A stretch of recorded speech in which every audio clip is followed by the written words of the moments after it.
Hi, gulab jamun சாப்பிட பிடிக்கும். ஆனால் எப்படி செஞ்சாலும் சரியாக வரமாட்டேங்குது, இல்லை எனக்கு செய்யவே தெரியல அப்படின்னா வாங்க எப்படி பண்ணலான்னு பார்க்கலாம். நான் இன்னைக்கு இன்ஸ்டன்ட் மிக்ஸில் தான் செஞ்சு காட்ட போகிறேன். கொஞ்சமாக நெய் சேர்த்துக்கிட்டு பாலை இந்த மாதிரி கொஞ்சம் கொஞ்சமாக சேர்த்து நல்லா வந்து பிசைஞ்சு எடுத்துக்கோங்க. சப்பாத்தி மாதிரி ஹார்டாக பண்ணிட வேணாம், கொஞ்சம் இந்த மாதிரி இருக்கட்டும். அது ஒரு சைடு அப்படியே வச்சுருக்கோங்க.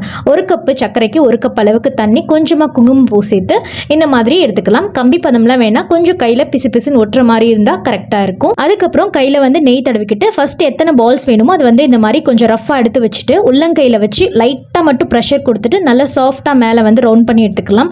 ரொம்ப அழுத்தம் கொடுத்து ஹார்ஷாக வந்து பண்ண வேண்டாம். இந்த மாதிரி பண்ணும்போதே சூப்பராக விரிசல் இல்லாமல் குண்டு குண்டு குலாப் ஜாமுன் ரெடி ஆகிடும். மிதமான சூட்டில் சீராக இருக்கும்போது அதில் வந்து சேர்த்துக்க வேண்டியதான். 2 டிப்ஸ் தான் ஃபாலோ பண்ணணும். மாவு பிசையும் போதே வந்து பார்த்தீங்கன்னா சப்பாத்தி மாவு மாதிரி ரொம்ப வந்து கல் மாதிரி வந்து பிசைஞ்சு எடுத்துடாதீங்க. ரொம்ப சாஃப்டாக பூ போல இருக்கணும். பொரிச்சு எடுக்கும்போது எண்ணெய் ரொம்ப லோ ஃப்ளேமில் வச்சுட்டு மிதமான சூட்டில் தான் வந்து பொரிச்சு எடுக்கணும். ஹை ஃப்ளேமில் வைக்கக்கூடாது. கண்டிப்பாக பிகினர்ஸாக இருந்தாலும்